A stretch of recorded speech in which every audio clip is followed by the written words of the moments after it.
Yeah, no problem. Still got a long night. They wanted to be in here during our picks, so you guys Yeah. can tell them who Yeah. selected. I thought that'd be fun. You think you should take a safety next?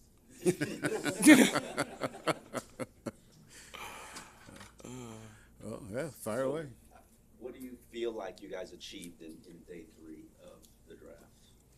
I think feel like we've added good football players, guys that we had targeted at positions we felt good about that can contribute, guys that we feel have upside, and again, the most important that we always talk about, competitive guys that love ball, and that won't blink coming in here and will jump into the fray and be good teammates, and it'll be fun watching these guys battle it out during training camp. How much do you feel this draft helps the team win in 2024?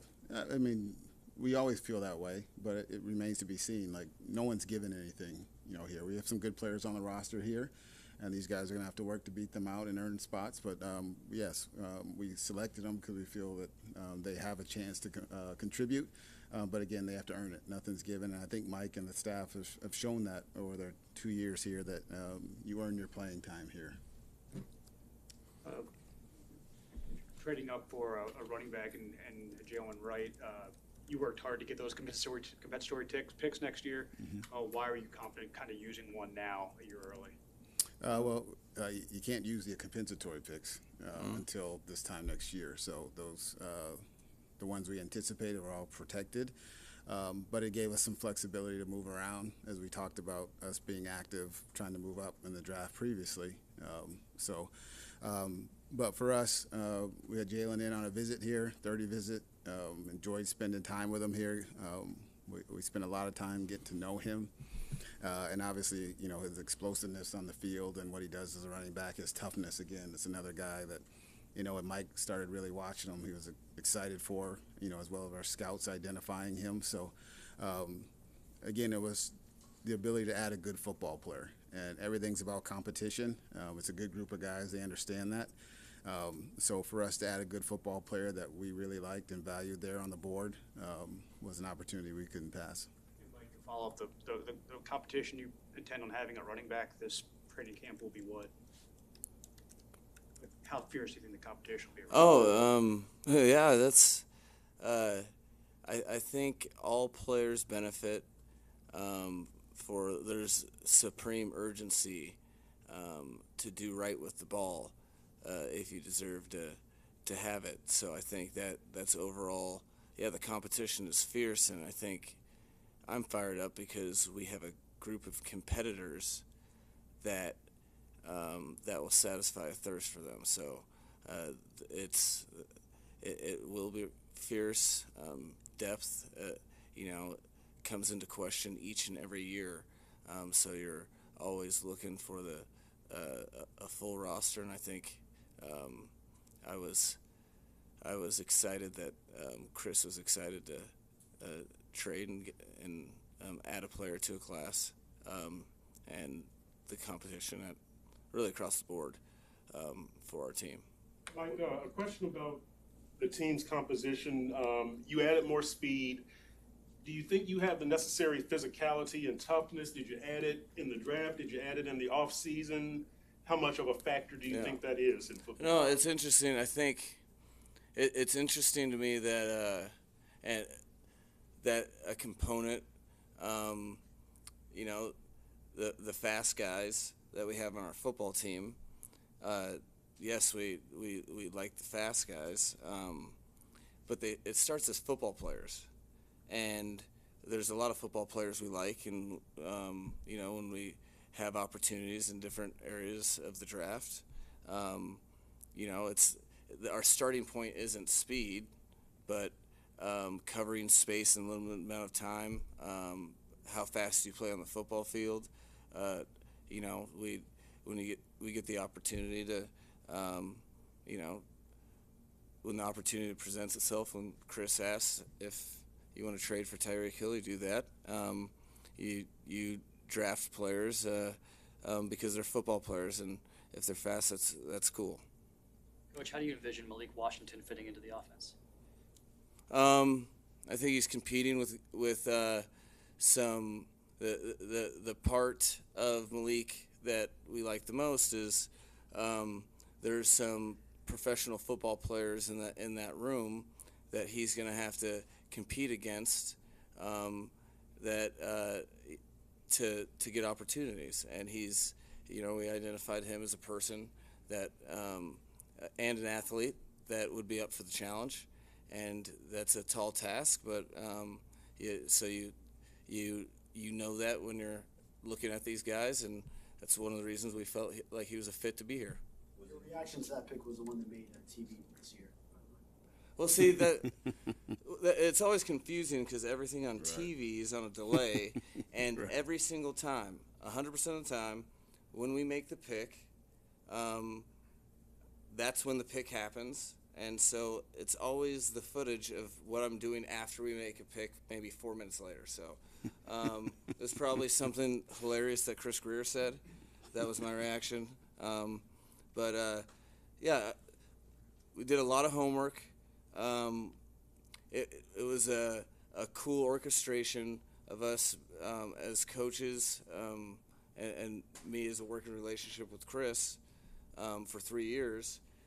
You could feel it manifest itself where we had conviction and knew and had talked through all the scenarios. We had conviction at each and every spot. So I'm really excited for the entire draft class just because there was a lot of work put into it, and we had a lot of conviction in each and every pick. Can you explain what goes into the process now of looking into the undrafted guys? Obviously, once the 7th round is done, the draft is over.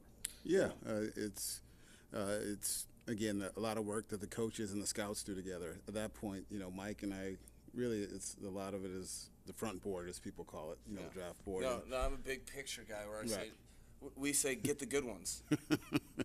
But the back end of the draft is, you guys have always heard it. It's it's the scouts' Super Bowl, and working with that and the coaches. And so that's what the coaches and scouts take pride in, is working that back end of trying to figure out the players that aren't fortunate enough to get drafted, of figuring out how they fit on your roster and needs. And again, some of that is always determined by, positions you've selected. So you could, there will be some people that won't send certain players to different teams because they've drafted a couple players at that spot. So it just makes it challenging when you go through it. But everybody deals with it. And but it's again, it's a lot about relationships and communications and fits when you do it. But it's the collaboration with the scouts and the coaches and those guys deserve a lot of the credit for the back end players and the free agents. Chris, can you talk about you guys' success in that area recently? I mean, Kader Kohu, Nick Needham, the list. What goes into that? Why have you guys been so successful at the undrafted guys? Yeah, it's the collaboration, and that's always been very important. And over the years we've done well there, and I think that's the scouts and coaches, and they put a lot of time in it. This isn't something everyone's just getting together right now here at the end of the draft. This has been going on for weeks of the scouts communicating and then talking with Mike and I and going through it, but. A lot of credit, again, goes to the scouts and the coaches for grinding those back-end guys, the free agents, for sorting them for how they fit for our team and how they would like, in terms of how the coaches want to work with them and develop them. What was it about Mo Kamara that intrigued you guys to kind of double down at that position? Yeah, we were kind of surprised he was there. It's just how physical and how fast, and the guy has a tremendous motor, and I think someone showed us a quote. He's a big Mo Kamara guy, I can tell. Yeah, that was the setup. I told you so tweet right there. But it was just when you watch him play, he just plays hard, and he's kind of relentless, his motor, and just loves football. And someone showed Mike and I some quote he was talking about after with you guys, and. You feel that passion in him. Just like this guy loves football, and he's very prideful, and he feels he's better than some people that were selected in front of him, and he made it known. And he's very excited to be here, though he took the chance on him. So, Chris, the first 2 picks in particular, Chop Robinson and Patrick Paul, they're both extraordinary athletes who aren't really fully formed according to the scouts. When you're sitting there thinking, okay, it's been a long time since we've won a playoff game, everybody wants to be in win now mode, how do you process, I think this guy can be a Pro Bowler in 2-3 years versus maybe this guy is a little more ready to help us in 2024 right now? Take me into that mindset and process.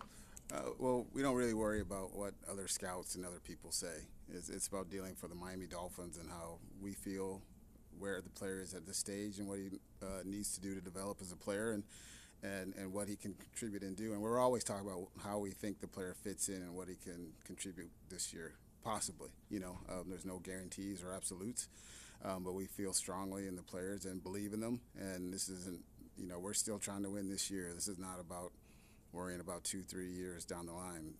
We're all about having the best team possible to win games this season. Yeah, and just because the player has an upside, we had a very deliberate approach to the entire draft on getting guys on the team that would compete and make us better right now. And some guys are determined by other people that they have a higher ceiling or whatever. We just get the guys in the building and let them prove that themselves. You've been tied, obviously, to Odell Beckham in the past. We've talked a lot about that. I was curious, Reisner, the guard, and Boyd, the wide receiver, get contact with their agents, and is this going to be a time now where you go and target key veterans at starting positions? We always look at opportunities and work through it. So, we're always looking to add to the roster and have the most competitive roster we can to make the team better. As we've always talked, competition is what breeds excellence. So, for us, it's we'll keep looking, like we said, post-draft, like we've done here in the past, and we'll keep looking and talking to people and see what happens. That just hit me as like, check my track record. Have you had conversations with Howard Boyd or his agent? I think early on in the process, at one point, yes, we've talked to him. Yeah. And then from Ben's first question there, have you had any updates on Connor Williams' situation and where he stands? I know he was going to take care of his rehab first before dealing with his free agency. Yeah, no, he's working on just his rehab, taking care of him, getting himself healthy. So that's the only update we have.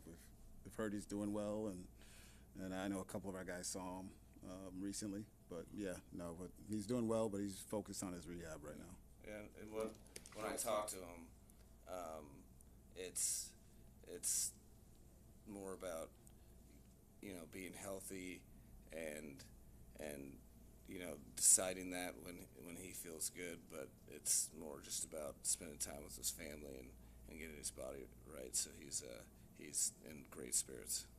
We heard from multiple guys that you drafted. This is a place they wanted to be. I think Patrick Paul mentioned that. Jaylen Wright mentioned that. It seems like an obvious benefit, but I'm curious to hear from your perspective how beneficial that is. The guys that want to be here are now here. Yeah, no, I think our whole point has been trying to create some place that's is a winning culture, winning environment, that players want to come to play and win and be developed. And it all starts at the top from Steve Ross and what he's done here with the facilities and everything he's provided us. The multiple agents and players, even in the free agency process, or the pros had mentioned being the number one in the NFL. NHL, I'm thinking of my brother, sorry. NFLPA.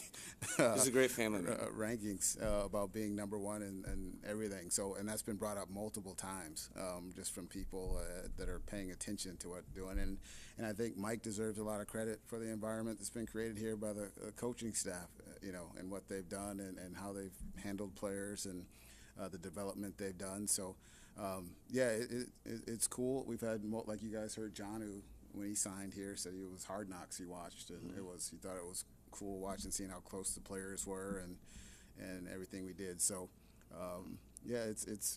it's important, and I think it's when you hear players that want to come play here and do it, I think it says a lot for Mike and what the coaching staff has done, as well as Mr. Ross. It was kind of revitalizing too, in terms of just today, the last couple days, each and every player that we talked to, the emotional exuberance, and you could feel the passion in every single one of these guys' voices. It was pretty cool. So I think that speaks to what you guys are going to be presented with when you're in front of those guys in the near future. I wanted to get your feedback on Patrick McMorris, the safety that was just recently drafted. What does he bring to the team, and do you see yourself as safety light before that selection?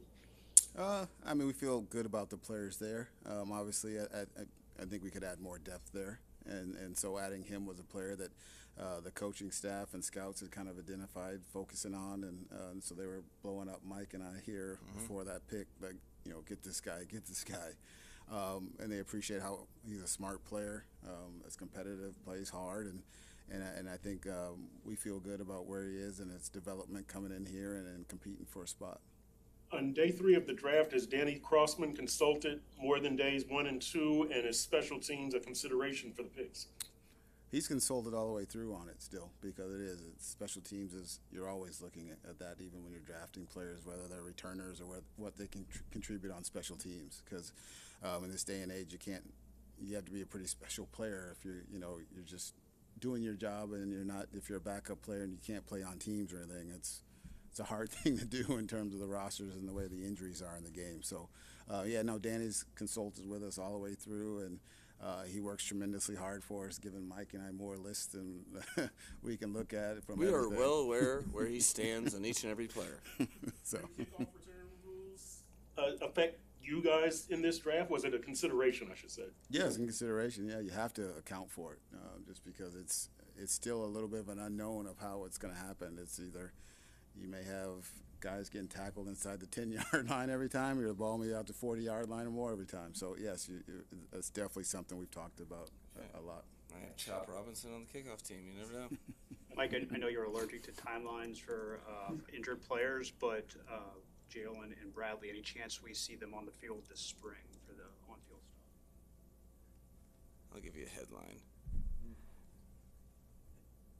I'm excited about where they're at today, and I'm very, very encouraged for the prospect of their tomorrow.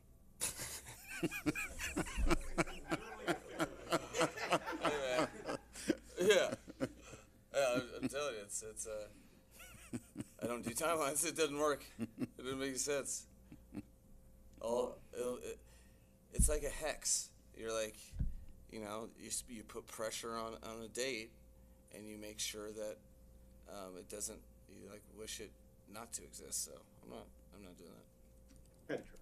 Yeah, that's good. I had fun. Are there any Jaylens left on the board? That's what we talked about when we took them. We're No. just going to keep collecting Jaylens. But specifically, they can't be spelled the same ever. So you can't double up. We already have that spelling. You have one more pick. Yep. Do you want breaking news early? Yeah, that's an interesting draft strategy. No, just tell everyone. That way, if anybody else likes them, they can get ahead of you. Yeah, Or I can't wait to see. We have no who ideal's been picked since we've been in here. Yeah. So right now we may have guys we've liked. We could go back and they're gone. So we have no Yeah. idea. Here's the name. Is Tua lobbied for his brother? Yeah, he's on our board. Yeah. Yep. No. And Tua lobbies for the person and the player, but Tua's not a hoarder of his family members. He wants them to go in the best situation, and he's a good kid. How many players were on your board?